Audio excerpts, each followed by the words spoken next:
probably fighting with. You see the kind of the water moving in that direction as well.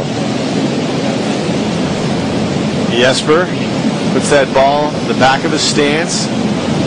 Will really hit down in this. The wind is going to help him. You saw it just blowing steadily from behind. He's a trapper. He can really hit his irons a long way, you know, and create a lot of spin as well.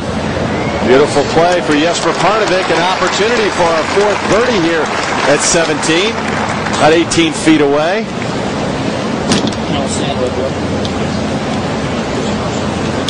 Toughest par threes in 07. Oakmont had that. Australian Adam Scott owns a surfboard company. Maybe pop it out in the afternoon and ride some waves. It's projected at 15 to 20 out of the southwest, so it's that'll make this hole extremely difficult. And there's Jesper, who used to always wear that hat with a bill up that had the sponsor on the bill up. Of course, he said he did it just to get sun on his face. Funny guy. His dad is the top comedian in Sweden.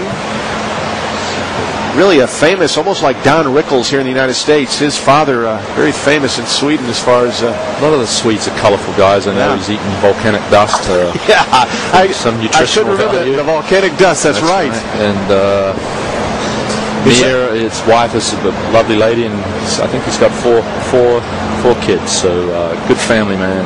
Lives down in the Jupiter area, Jupiter, Florida. And perhaps he's best known for introducing Tiger to his wife. That's right. Because Elin was their nanny. playing after that hockey career we told you about. And he said he was a 40 handicap. I mean, that's way up there. And then within 5 years, he headed down to where he was a scratch player.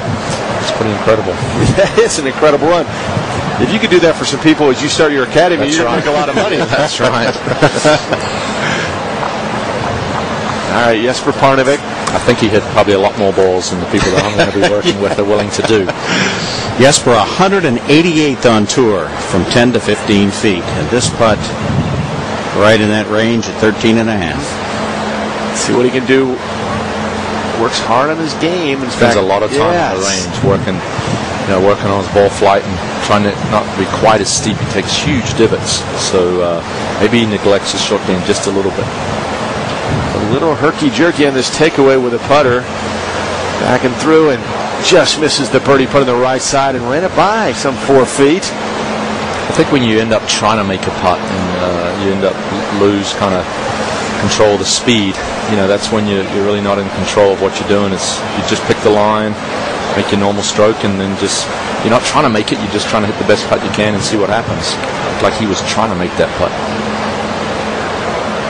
He's a little ticked. And now leaves himself with a tough putt coming back. He learned to play the game of golf. Of course, we told you about his father, who was a comedian, but they lived on a lake growing up, and he would hit floating golf balls into that lake just every day. Hit him out in the middle, and he said they would always come back by the end of the day. They'd just come back up to shore.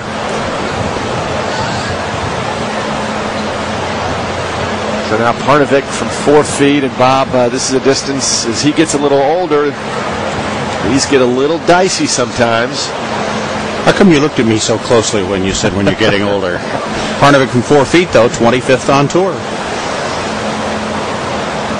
Back and through. You saw that little hitch on when he pulls it back. Doesn't have good flow to his putting stroke, and maybe that's just nerves. You saw a fish jumped up out of the water. It's really not that deep as you look at Jesper's scorecard. Right around this island green, it's only about 3 feet, 4 feet, and the deepest point is 6 feet.